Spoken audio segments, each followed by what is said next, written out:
নোনা ইলিশ দিয়ে যে রেসিপিগুলো আপনাদের সাথে এর আগে শেয়ার করেছি, আপনারা কিন্তু দারুণভাবে সাড়া দিয়েছেন। তার জন্য আমি আপনাদেরকে আন্তরিকভাবে ধন্যবাদ জানাই। হ্যালো এভরিওয়ান, আসসালামু আলাইকুম। কেমন আছেন সবাই? আশা করি সবাই ভালো আছেন। আমরা আলহামদুলিল্লাহ ভালো আছি। নোনা ইলিশের এই রেসিপিটি যে যেখান থেকে দেখছেন, অবশ্যই একটা লাইক দিয়ে দেখবেন। আর দেখতে দেখতে যদি রেসিপিটা আপনাদের কাছে ভালো লেগে যায়, তাহলে কিন্তু অবশ্যই আমার পেজটি ফলো দিয়ে পাশেই থাকবেন। তাহলে চলুন, আর দেরি কেন। লতি কেটে নিয়েছি, সুন্দর করে সব কিছু গুছিয়ে নিয়েছি। দিয়ে দিচ্ছি কাঁঠালের বিচি। যেহেতু এখন কাঁঠালের মৌসুম, লতির সাথে কাঁঠালের বিচি কিন্তু খুব সুন্দরভাবে যায়। নোনা ইলিশ অনেকক্ষণ ভিজিয়ে রেখেছিলাম, সেগুলো পরিষ্কার করে নিচ্ছি। আজকে নোনা ইলিশের সাথে লতি কাঁঠালের বিচি দিয়ে চচ্চড়ি রান্না করা হবে। পেঁয়াজ বেশি করে কেটে দিয়েছি, দিয়ে দিলাম রসুন, আর স্বাদ মতো লবণ, দিয়ে দেব সামান্য পরিমাণ মরিচের গুঁড়া, হলুদের গুঁড়া আর ধনিয়া গুঁড়া।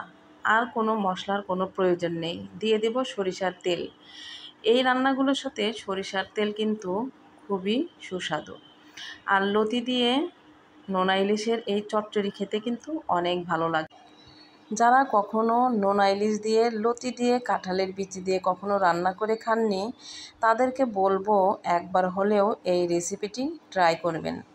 আশা করি একবার খেলে এই রেসিপিটা বারবার খেতে চাইবেন। আর সেদিন পাতিলের ভাত কিন্তু কম পড়ে যাবে। এখন সব কিছু ভালোভাবে হাতের সাহায্যে মাখিয়ে নিচ্ছি। আর যত ভালোভাবে মাখিয়ে নেওয়া যাবে, তরকারির টেস্টটা কিন্তু ততই ভালো আসবে। এখন দিয়ে দেব পানি। আরেকটি কথা বলে নেই, লতার ভিতরে খুব একটা বেশি পানি দেওয়া যাবে না। একদম গলে গেলে কিন্তু সেই তরকারিটা খেতে ভালো লাগে না। যেহেতু আমি চচ্চড়ি করব, কাঁঠালের বিচি একটু শক্ত জাতীয় সবজি, তাই সেই পরিমাণের পানি দিতে হবে যেমন লতা আর কাঁঠালের বিচি একসঙ্গে খুব সুন্দর করে সিদ্ধ হয়ে যায়। তারপর মাছগুলো উপরে দিয়ে দিলাম। লবণটা কিন্তু আমি একটু কমই দিয়েছি, কারণ নোনা ইলিশটা কিন্তু লবণ দিয়েই তৈরি, তাই একটু লবণ কমই দিতে হবে। তারপর চুলাটা অন করে দেব এবং ঢেকে কিছুক্ষণ রান্না করব। বলক ওঠা পর্যন্ত আমি অপেক্ষা করব।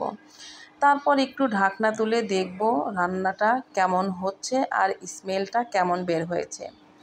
এর আগে যে কয়েকটি রেসিপি আমি আপনাদের সাথে শেয়ার করেছি, আপনারা খুব সাড়া দিয়েছেন আমার এই রেসিপিগুলোতে।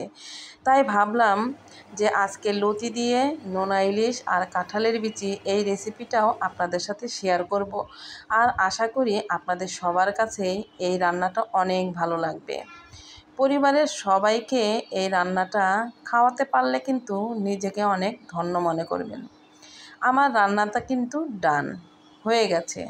পানি টানি ঝোল একদম শুকিয়ে গেছে। এখন দেখে আর আমি লোভ সামলাতে পারছি না। আপনাদের তো আর খাওয়াতে পারছি না। আমি একটু হাত দিয়ে দেখলাম যে আসলে কেমন সিদ্ধ হয়েছে। আমি যেরকম চেয়েছিলাম ঠিক সেরকমই সিদ্ধ হয়েছে। একটা হাফ প্লেটে আমি লতির চচ্চড়ি বেড়ে নিচ্ছি। আর বাড়তে বাড়তে এত সুন্দর ঘ্রাণ আমার নাকে চলে আসতেছে, কি আর বলবো।